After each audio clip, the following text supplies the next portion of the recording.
They warned me about him before I even stepped through the door. No nurse lasts more than a week with Luca Romano, the agency director said, her fingers drumming nervously on her desk. He's impossible, hostile, refuses treatment. The last nurse quit after 3 days. The one before that lasted 5. One made it to day 6 before she walked out in tears. I should have walked away then. Should have taken the safe assignment at the pediatric clinic downtown. Should have listened to the voice in my head screaming that a man who drove away a dozen nurses in 6 months was not someone I wanted to deal with. But I needed the money. My mother's treatments weren't going to pay for themselves, and this job paid 3 times the normal rate. Hazard pay, they called it. Danger money for dealing with a patient who was more threat than invalid. I'll take it, I said. She looked at me like I'd signed my own death warrant. Maybe I had. Luca Romano's penthouse was exactly what I expected. All dark wood and leather, floor-to-ceiling windows overlooking the city, artwork that probably cost more than I'd make in a lifetime. The kind of place that screamed power and money and danger. What I didn't expect was the man himself. The file said he was 36, recovering from gunshot wounds to the chest and shoulder. Complications from surgery. Refused to stay in the hospital. Refused to follow doctor's orders. Refused to let anyone help him. The file didn't mention that he was beautiful in a brutal kind of way. Sharp cheekbones and a jaw that could cut glass. Dark hair that fell across his forehead. Eyes so dark they were almost black and cold enough to freeze fire. And the scars. God. The scars. They weren't just from the recent shooting. They mapped his body like a history of violence. A slash across his ribs, a burn on his forearm, what looked like a knife wound on his neck.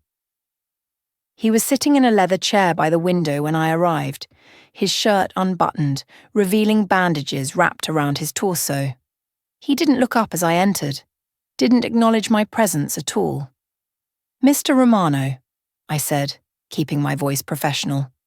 "I'm Nurse Reyes. I'll be—" I didn't ask for another nurse. His voice was low, rough, the kind of voice that commanded without raising itself, the kind of voice used to being obeyed. "Your doctor did. The agency sent me." "Then the agency can take you back." He still hadn't looked at me. "I don't need a babysitter."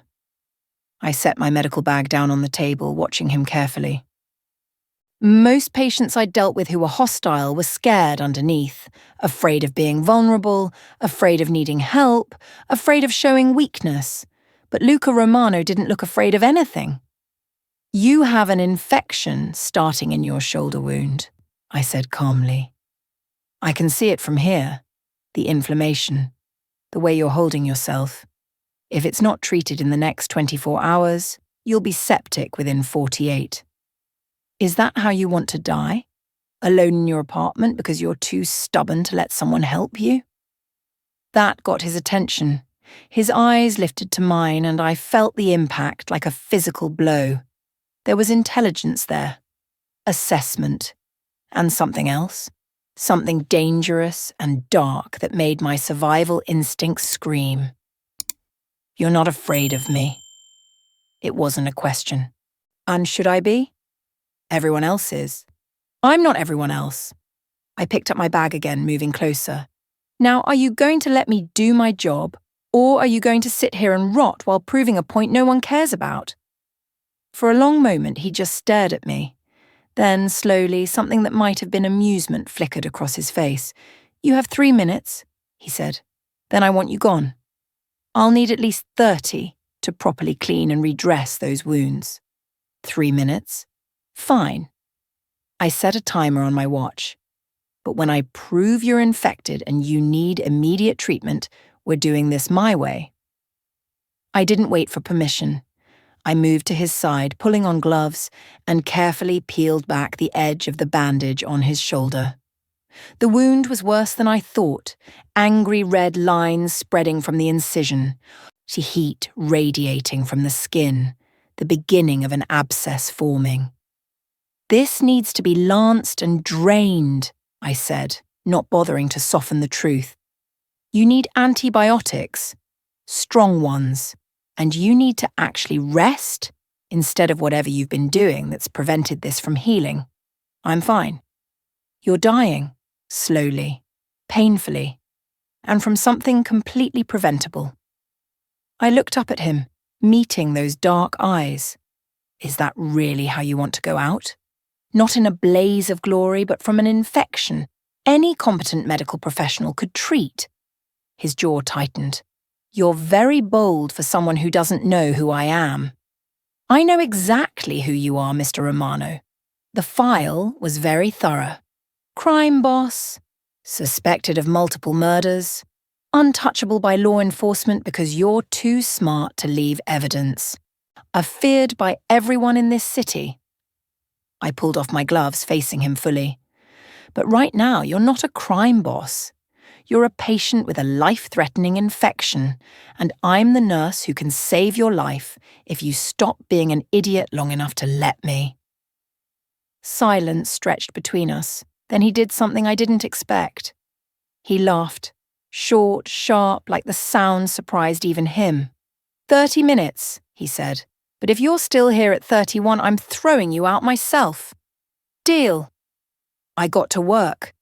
I didn't leave at 31 minutes, or at 60.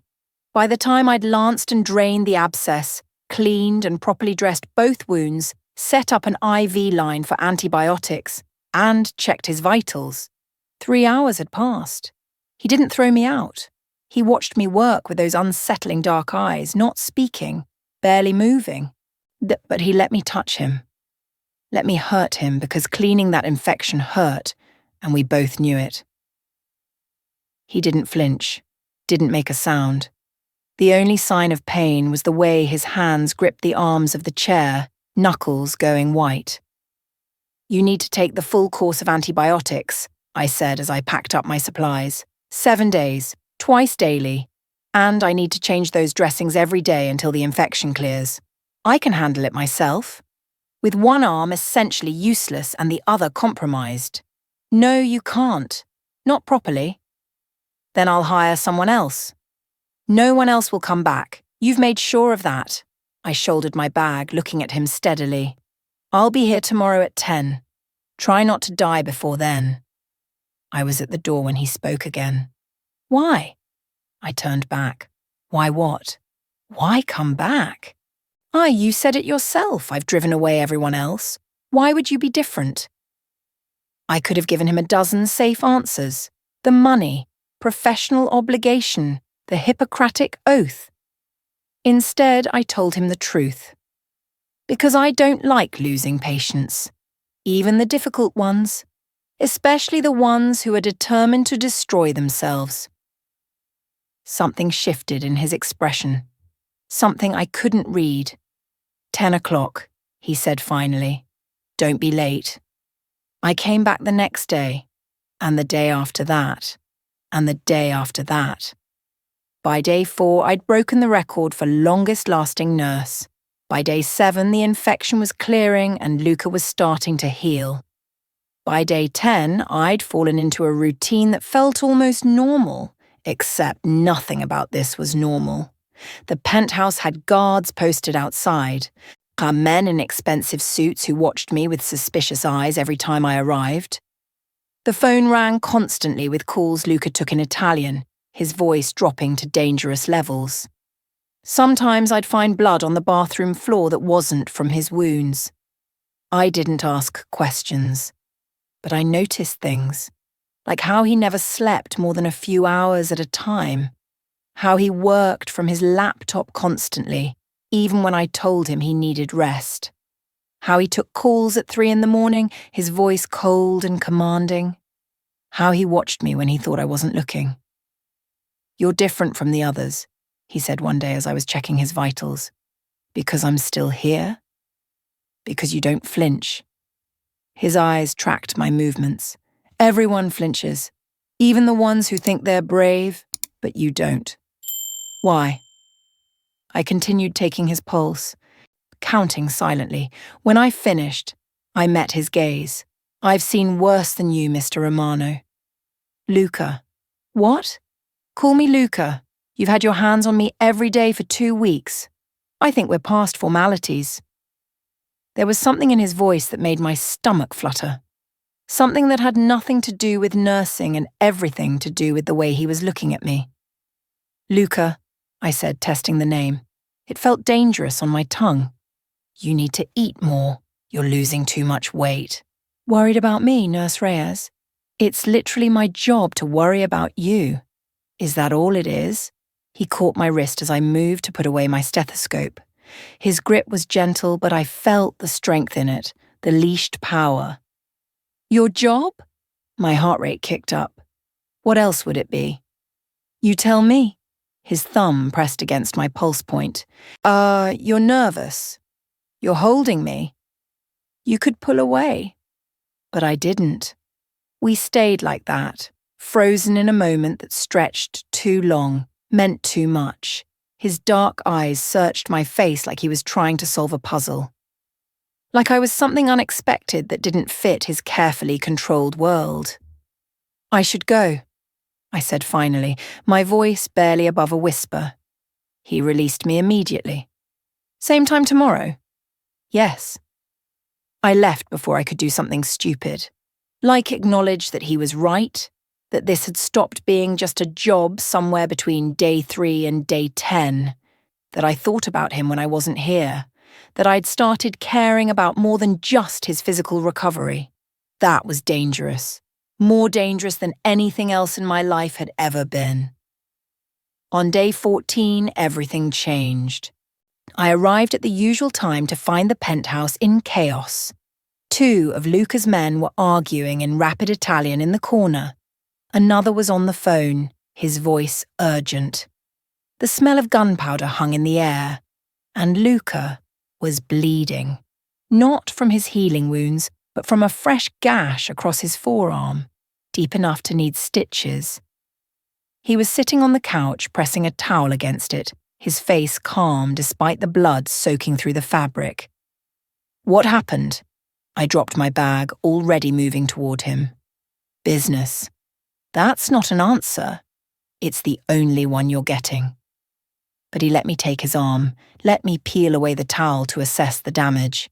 It was bad. Not life-threatening, but it needed immediate attention. I need to stitch this, I said, now.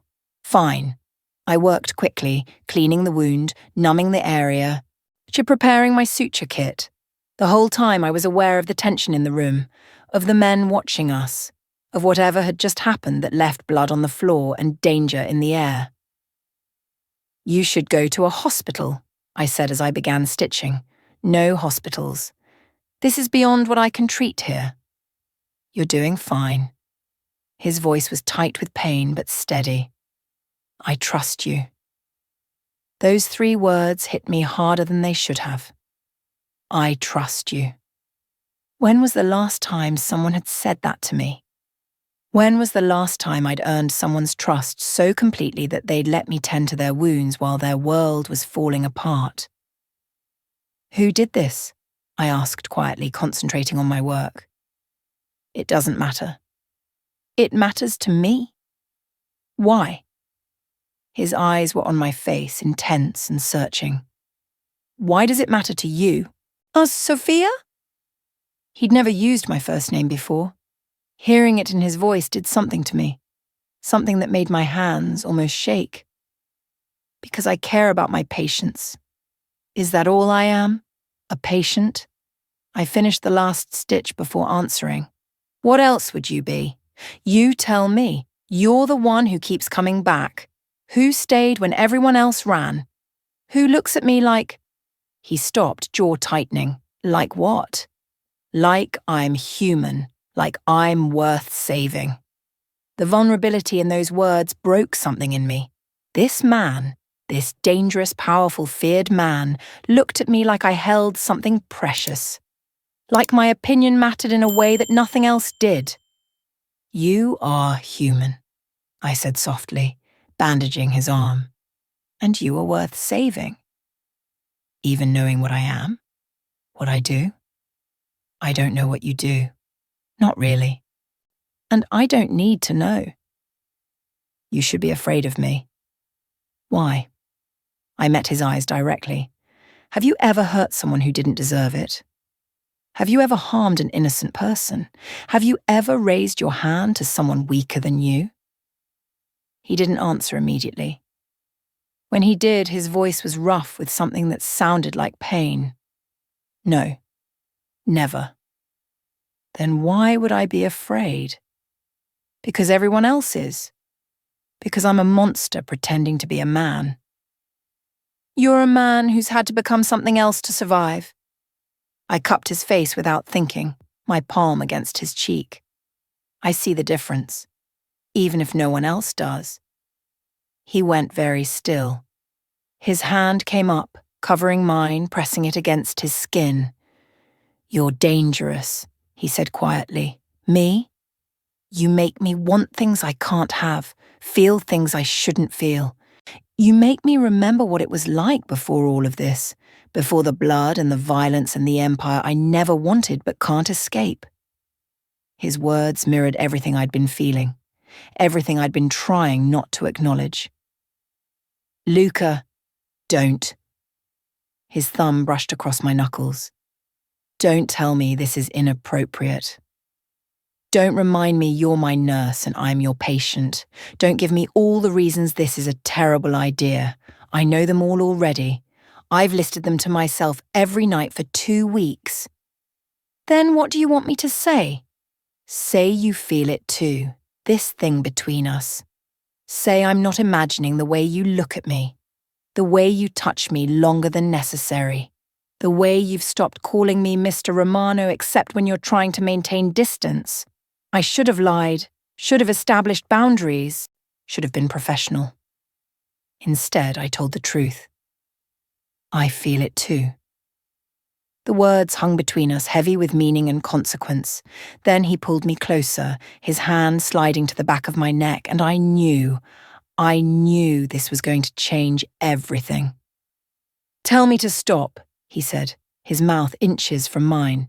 Tell me this is a line we shouldn't cross. We shouldn't cross this line. But are you telling me to stop? I should have. Every bit of professional training I had screamed that I should establish boundaries, maintain distance, remember who he was and what he represented. But all I could think about was the way he looked at me, like I was the only real thing in his carefully constructed world. Like I mattered in a way that terrified and thrilled me equally. No, I whispered. I'm not telling you to stop. He kissed me. It wasn't gentle, wasn't tentative or careful. It was desperate and hungry and full of 2 weeks of tension that had been building between us. His good hand fisted in my hair, mine pressed against his chest, feeling his heart hammer beneath my palm. When we finally broke apart, both breathing hard, his forehead rested against mine. This is insane, I said, completely. You're my patient. Technically, my wounds are almost healed. You've been signing off on my progress reports for days. You're still a crime boss. And you're still the woman who called me an idiot to my face and then saved my life. I laughed despite everything. That's not romantic. Nothing about us is romantic, but it's real. His hand cupped my face, thumb brushing my cheek. And I haven't had anything real in longer than I can remember. What happens now? Now? He smiled and it transformed his face. Made him look younger, lighter, almost happy. Now you come back tomorrow, and the day after that, and we figure this out as we go. Your men will talk. Let them. The agency will have questions. I'll handle them. Luca. Sofia. He said my name like a prayer, like something sacred. I've spent 15 years building walls around myself, around my life, around everything I am. You walked through them like they were made of paper. Do you really think I'm going to let you go now? It should have scared me. The possessiveness in his voice, the certainty, the way he looked at me like I already belonged to him. Instead, it felt like coming home. I'm not going anywhere, I said. Good. He kissed me again, just softer this time. Because I'm keeping you. The next 3 weeks were the strangest of my life. By day, I was still his nurse. Still showed up at 10 every morning to check his wounds, monitor his recovery, ensure he was following doctor's orders. Professional, distant, appropriate. By night, I was something else entirely. I learned that Luca took his coffee black, no sugar, that he spoke 4 languages fluently, that he read philosophy books in Italian and collected first editions, that the scar on his neck was from when he was 17, protecting his younger sister from their father's enemies, that his father had built the Romano Empire on blood and fear, and Luca had inherited it at 23 when the old man died, that he'd spent 13 years trying to transform it into something less monstrous while keeping the wolves at bay, that he'd never wanted this life, never wanted the power or the fear or the violence, but he'd been born into it, and leaving would mean war that would kill innocent people caught in the crossfire. I learned that he was gentle when he thought no one was watching, that he donated anonymously to children's hospitals, that he protected the people in his territory more fiercely than any government agency ever had, that he looked at me like I was the only good thing in a world full of darkness. And I fell. Not slowly, not carefully. I fell completely. You should leave, he said one night as we sat on his balcony, the city spread out below us like a blanket of stars. While you still can, before you're in too deep. I'm already in too deep. Sofia, no. I turned to face him. Don't do this. And don't push me away because you think you're protecting me. I know what you are, what you do, and I'm choosing to stay anyway. You don't know everything. So tell me. He was quiet for a long moment. Then he spoke, his voice low and rough. 3 weeks ago, the man who shot me was part of a rival organization. They've been trying to take over my territory for months. They traffic women, children, force people into drug debt they can never escape. They're everything my father was, but worse. He paused, his jaw tight. I've been systematically destroying their operations, freeing their victims, burning their businesses to the ground. That's why they came for me, and they won't stop until I'm dead or they are. So kill them first. He looked at me sharply. You're telling me to kill people? I'm telling you to protect yourself. To protect the people who depend on you. I'm not naive, Luca. I know what world you live in. I know that sometimes violence is the only language people understand. You're supposed to be a healer. I am healing. You. And through you, everyone you protect. I took his hand. I'm not asking you to be someone you're not. I'm telling you that I see who you really are, and I'm choosing you anyway. Something in his expression cracked. The careful control he maintained slipped, and for a moment I saw the man beneath the mask, vulnerable, afraid, hoping. I love you, he said suddenly. I've been trying not to, telling myself it's too soon, too complicated, too dangerous. But I love you, Sofia, and I need you to know that before everything gets worse. My heart stuttered. Before what gets worse? They're coming for me again. Tomorrow night. My sources confirmed it an hour ago. It's going to be bad. Fear spiked through me. Then we leave. We run. I can't run. If I run, they win. They take over my territory and all the people I protect suffer. I won't let that happen. Then I'll be there with you. Absolutely not. You don't get to make that choice for me. Yes, I do. If something happened to you. His voice broke. I can't lose you.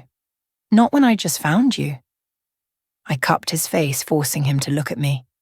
And you won't. Because we're going to survive this together. You're not fighting alone anymore, Luca. You have me. And I'm not going anywhere. You're insane. Probably. I smiled. But I learned from the best. He kissed me then, desperate and deep and full of everything we didn't have time to say. Full of love and fear and the terrible knowledge that tomorrow might take it all away.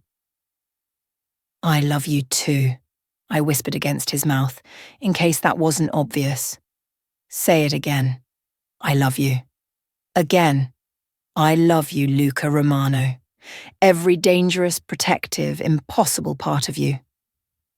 He held me close, his face buried in my hair, and I felt him shake. This man who commanded fear and respect and power, trembling in my arms like I was the only thing keeping him grounded. Whatever happens tomorrow, he said quietly, you need to know you saved me. Not just from the infection, from myself, from the darkness I was drowning in. You made me remember what it feels like to be human. Nothing's going to happen tomorrow. We're going to survive this. And then we're going to have a very long, very boring life together. He laughed. One that sounded rough and disbelieving and hopeful all at once. Promise me. I promise. I meant it. The next evening I showed up at the penthouse at sunset, against every order Luca had given me to stay away. His men tried to stop me at the door. Mr. Romano said, I don't care what Mr. Romano said, let me through. He'll kill us he'll kill you if anything happens to me and I'm not here, now move. They moved. I found Luca in his office, surrounded by maps and phones and weapons. He looked up as I entered, and fury flashed across his face. I told you not to come. You told me a lot of things. I ignored them all. I set down the medical bag I'd brought. If people are going to get hurt tonight, you need a medic. Lucky for you, I'm available. Sofia. Don't. I moved to him, placing my hands on his chest. Don't push me away. Don't tell me it's too dangerous. Don't treat me like I'm fragile. I chose this. I chose you. That means I'm here for all of it, the good and the bad and the terrifying. He stared at me for a long moment. Then he pulled me against him, his arms wrapping around me like I was the only solid thing in his world. If anything happens to you, then you'll avenge me spectacularly and live the rest of your life being brooding and dramatic about it. I pulled back, meeting his eyes. But nothing's going to happen to me because you're going to keep me safe, right? With my life. Then we're fine. We weren't fine. 2 hours later, when the attack came, it was worse than even Luca had anticipated. More men, more weapons, more violence, but we survived. Because Luca was brilliant and ruthless and terrifying when he needed to be. Because his men were loyal in a way that went beyond money or fear.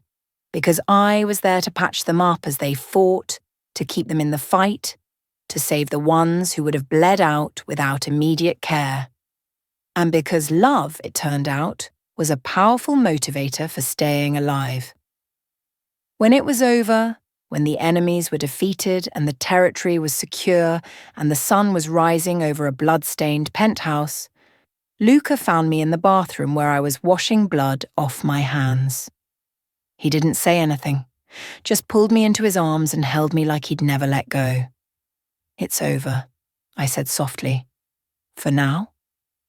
Then we make the most of now. He pulled back, studying my face. Looking for regret, I thought. For fear or second thoughts or the realization that this life was too much. He wouldn't find any of those things. Marry me, he said suddenly. I blinked. What? Marry me. Be my wife. Stay with me. Not as my nurse or my girlfriend or my anything temporary. Stay forever. Luca, I know it's insane. I know we've only known each other a month. I know this life is dangerous and complicated and most people would run screaming. His hands cupped my face, his thumbs brushing away tears. I didn't realize I was crying. But you're not most people. You're the woman who called me an idiot and saved my life and loved me anyway. And I don't want to waste another second pretending I can survive without you. I should have said it was too soon. Should have been practical and sensible and all the things a reasonable person would be. But I'd stopped being reasonable the day I decided to keep coming back to the man everyone else had given up on. Yes, I said. Yes, I'll marry you. He kissed me then, and it tasted like blood and hope and forever. 6 months later, I stood in Luca's penthouse, our penthouse now, wearing a simple white dress, surrounded by a small group of people who'd become family. No traditional wedding, no church or ceremony, or witnesses beyond the ones who mattered. Just an officiant Luca trusted, a few of his closest men, and vows spoken in the same room where I'd first saved his life. I promise to love you, I said, my hands in his, in sickness and in health, in danger and in peace, for as long as we both shall live. I promise to protect you, he said, his voice rough with emotion, to cherish you, to keep you safe, to give you the life you deserve, even if I don't deserve you. You do, I whispered. You deserve everything. We kissed as husband and wife, and I knew, despite everything, despite the danger and the complications and the impossibility of it all, this was exactly where I was meant to be. With the man who'd been broken and angry and convinced he was beyond saving. The man I'd saved, the man who'd saved me right back. But our story was just beginning, because in Luca's world, peace never lasted forever. New threats would emerge, new battles would be fought, new dangers would test us in ways we couldn't imagine. But we'd face them together. The Ruthless Mafia boss, and the nurse who broke all the rules. And somehow, impossibly, we'd made it work. We'd made it everything.